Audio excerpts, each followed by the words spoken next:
Entry exit एक biometric से control होता है। हमारी लाइफ का या फिर हमारी किसी चीज़ का रिस्पॉन्सिबल कौन होगा? We also want copy of the FIR. We are not satisfied with it. We will demand for the compensation of our brothers and sisters. Delhi के ओल्ड राजेंद्र नगर की एक घटना ने कई बुद्धिजीवियों के चेहरे से चमकती हुई पन्नी उतार दी। छात्र अपनी आंखों में सपने संजोकर दिल्ली जैसे विशाल से शहर में आते।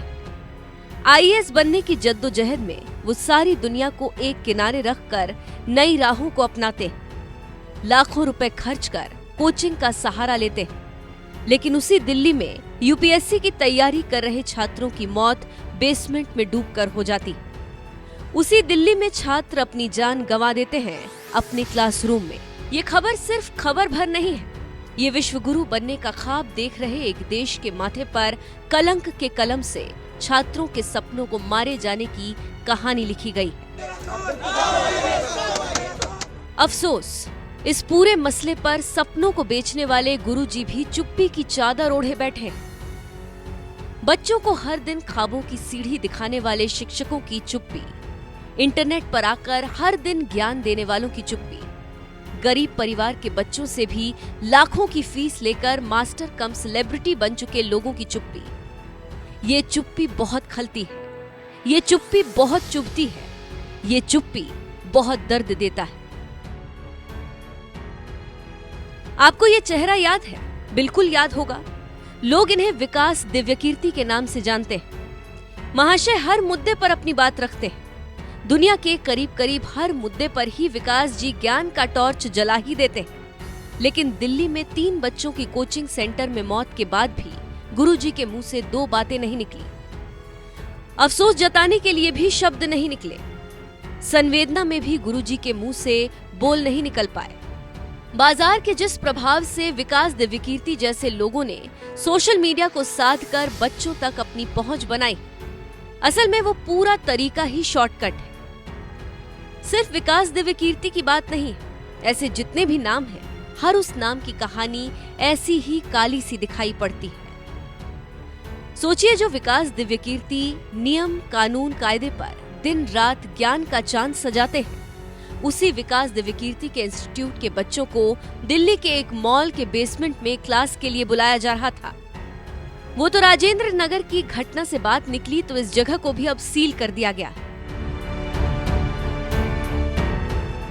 ये कहने में कोई गुरेज नहीं कि छात्रों से भावनात्मक छल करने वाले ऐसे लोगों ने आज कोचिंग के मार्केट को भारत में बहुत बड़ा बना दिया।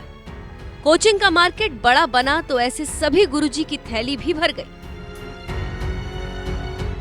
आज सपने बेचने वाले विकास दिव्यकीर्ति जैसे मास्टर से छात्र भी सवाल पूछ रहे हैं और इस पूरे सिस्टम को लेकर संसद में भी चर्चा हो रही। किसी ने ट्वीट किया है तो किसी ने संसद में ही बात उठा दी है। मैं सदस्यों से कहूंगा, ये अत्यंत गंभीर मुद्दा है। इस पर जब विज्ञापन की बात आई तो आप और हम सब रोज देखते हैं अखबार का पहला page coaching, second page coaching, third page coaching. इतना भारी खर्चा कहां से आता है? उस छात्र से आता है जो अपने सपने को साकार करना चाहता है। नंबर 2, मैं सदस्यों को से आग्रह करूंगा, इस पर सुझाव दीजिए। सीमित दायरा है कोचिंग का, जहां आवश्यकता इस भारत को स्किल की है, स्किलिंग के लिए इतना कुछ हो रहा है। कोचिंग एक सीमित दायरे में सभी को उसमें डाल रहे हैं। ये एक ऐसा साइलो हो गया है जो गैस चैम्बर से कम नहीं है। तो आज के दिन सदस्यों को इस ओर ध्यान देना चाहिए और आगे के मार्गदर्शन की बात करनी चाहिए।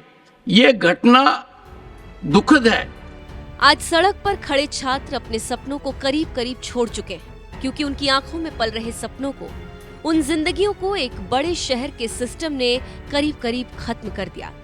और ऐसे में सेलिब्रिटी गुरुजी की चुप्पी किसी सुई से कम नहीं है।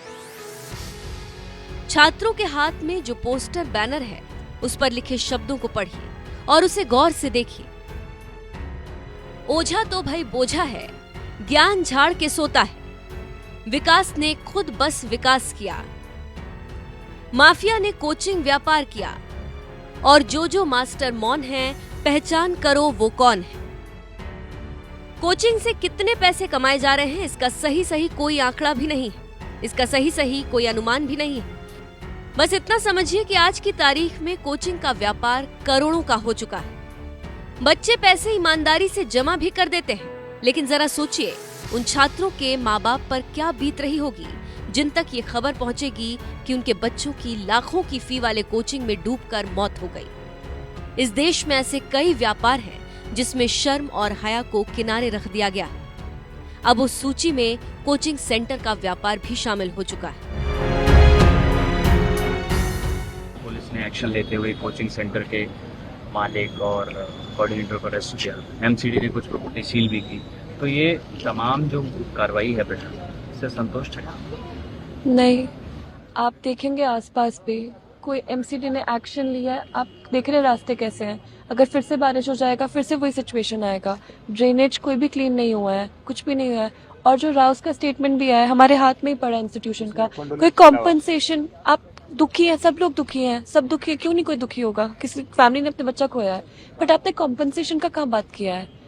एक्चुअली में तो वो बात है ना, आपने रिस्पॉन्सिबिलिटी का कहा अपोलोजाइज कब किया है कि we are sorry, it was our responsibility, now we will compensate for the lives of our children. कहाँ लिखा है आपने? बच्चों को इतना, जो आउट स्टेशन बच्चा होता है उसके पेरेंट्स उसको इतना ट्रस्ट के साथ भेजते हैं कि यहाँ पर जो लैंडलॉर्ड्स हैं, यहाँ पर जो कोचिंग इंस्टीट्यूशंस हैं वो हमारे बच्चों का ख्याल रखेंगे, बट यहाँ पर इतना मिसट्रीट हुआ जाता है लैंडलॉर्ड्स द्वारा, कोचिंग इंस्टीट्यूशन द्वारा।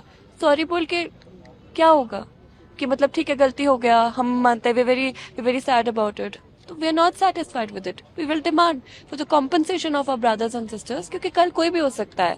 तो इनके इंसिडेंट से पहले 2 दिन पहले एक और हमारे साथी थे जिनके साथ सेम इंसिडेंट हुआ, इलेक्ट्रिक शॉक से। वो भी मेंस दिख रहे थे, ये भी मेंस दिख रहे थे। तो उनके साथ ये हो सकता है, किसी के साथ भी हो सकता है ना। हमें चलते हुए अब डर लग रहा है किसी वायर को टच कर लिया, कल दिन हम होंगे उनमें से। तो इसके अलावा एमसीडी जो ऑफिशियल्स हैं जिनकी जिम्मेदारी बनती है, उन पर भी एक्शन की डिमांड आप लोग कर? उनको हम बात कर रहे हैं कि हम स्टूडेंट्स हैं, आप लोग हम लोगों से बात करिए। हम लोग यहाँ पर पूरे साल रहते हैं, पॉलिटिशियंस 2 मिनट आते हैं, अपने बाइट देते हैं और चले जाते हैं। हम स्टूडेंट्स हैं, हम पूरे साल रहते हैं। आप हमसे बात करिए। आप बात करने ही नहीं आ रहे हैं, क्यों नहीं आ रहे हैं? आप स्टूडेंट्स का डिमांड तभी जान पाएंगे ना जब आप हमारे बीच में आएंगे। और क्या हम यहाँ के वोटर्स नहीं है क्योंकि हम आउट स्टेशन है इसलिए आप बात करने नहीं आ रहे हैं हमसे क्या? Because we are not the vote bank. हम पिछले 2 दिन से यहाँ बैठे हुए हैं, कोई ऑफिशियल हमसे मिलने नहीं एमसीडी का। आप देख सकते हैं हर जगह गंदगी है। अभी मौसम अच्छा हो रहा है, अगर आधे घंटे 1 घंटे की बारिश हो जाए आपको भी हालत दिख जाएगी कितना पानी भर जाता है यहाँ पे, पूरा वाटर लॉगिंग हो जाएगा। हमारी डिमांड हमने लिखा था, उनको डिमांड कल सर डीसीपी साहब को हम शाम से दे चुके हैं कि हमारी डिमांड थी जिन जिन लोग कैजुअलिटीज जो पता चले, जो लोग इंजर्ड थे उनके बारे में पता चले, कहाँ पे किस हॉस्पिटल में एडमिट है, क्या कुछ है, एफआईआर की हमें कॉपी मिले, क्या एक्शन है। अब जो कंडोलेंस लेटर इन्होंने निकाला गया है उसने कुछ नहीं है, सिर्फ वी आर सैड, उन्होंने कुछ अपोलाइज नहीं करा कि हमारी गलती है, एक्सेप्ट नहीं कर रहे वो। दूसरी बात, कोई कंपनसेशन की बात नहीं करी। हमने डिमांड में सब लिखा है कंपनसेशन मिलना चाहिए मिनिमम 1 करोड़ फॉर कैजुअलिटीज, और जो इंजर्ड उनको 50 लाख तो उनको मिलना चाहिए क्योंकि राइट है। दूसरा हमने बोला कि सीवेज की दिक्कत यहाँ पे बहुत रहती है, इलेक्ट्रिक वायर्स की, ना ही तो सीवेज का कोई काम कर रहा है एमसीडी, ना ही कोई इलेक्ट्रिक वायर्स पे कोई काम हो रहा है। बेसमेंट में हर जगह लाइब्रेरी है, मान लो आज यहाँ पे हादसा हुआ है, कल किसी और लाइब्रेरी में पाना भर जाए। बारिश तो होगी, मानसून आ रखा है, हर साल आता है, लोग को पता नहीं हम यहाँ पे रह रहे हैं, तो हर बार बारिश में ये दिक्कत होता है। ये वजीर बड़ा बाजार रोड का, इसको बड़ा बाजार रोड बोलते हैं यहाँ पे राजेंद्र नगर में।